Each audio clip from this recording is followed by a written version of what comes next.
ಓಂ ಶ್ರೀ ಗುರು ಬಸವಲಿಂಗಾಯ ನಮಃ. ಓಂ ಶ್ರೀ ಗುರು ಬಸವಲಿಂಗಾಯ ನಮಃ. ಸಮಸ್ತ ನಾಡಿನ ಜನತೆಗೆ ನಿಮ್ಮ ಪ್ರೀತಿಯ ಚನ್ನಬಸವನ ಶರಣಾರ್ಥಿಗಳು. ನಾನು ಇಂದು ಪರಮ ಪೂಜ್ಯ ಶ್ರೀ ಡಾಕ್ಟರ್ ಲಿಂಗೈಕ್ಯ ಚನ್ನಬಸವ ಪಟ್ಟದೇವರ ಒಂದು ಹಾಡನ್ನು ಹಾಡುತ್ತೇನೆ.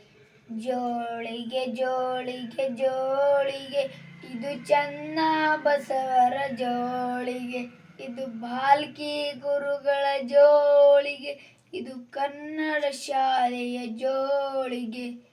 ರಾಚಪ್ಪ ಸಂಗಮರ ಮಗರಿವರು ಕಮಲ ನಗರದಲ್ಲಿ ಹುಟ್ಟಿದರು, ಗುಳ್ಳಮನೆತನದಲ್ಲಿ ಜನಿಸಿದರು, ಮಹಾರುದ್ರ ಎಂದು ಹೆಸರಿಟ್ಟರು, ಕನ್ನಡ ಶಾಲೆಯ ಕಟ್ಟಿದರು, ಮಕ್ಕಳಿಗೆ ಕನ್ನಡವ ಕಲಿಸಿದರು.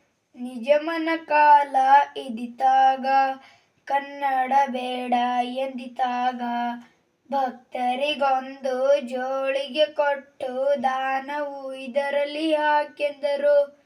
ಕೊಟ್ಟಿರುವ ಜೋಳಿಗೆ ತಂದಿದರು, ಮುಷ್ಟಿಫಂಡ ಎಂದು ಹೆಸರಿಟ್ಟರು. ಜೋಳಿಗೆ ಜೋಳಿಗೆ ಜೋಳಿಗೆ ಇದು ಚನ್ನಬಸವರ ಜೋಳಿಗೆ, ಇದು ಬಾಲ್ಕಿ ಗುರುಗಳ ಜೋಳಿಗೆ, ಇದು ಕನ್ನಡ ಶಾಲೆಯ ಜೋಳಿಗೆ. ಶರಣಾರ್ಥಿ.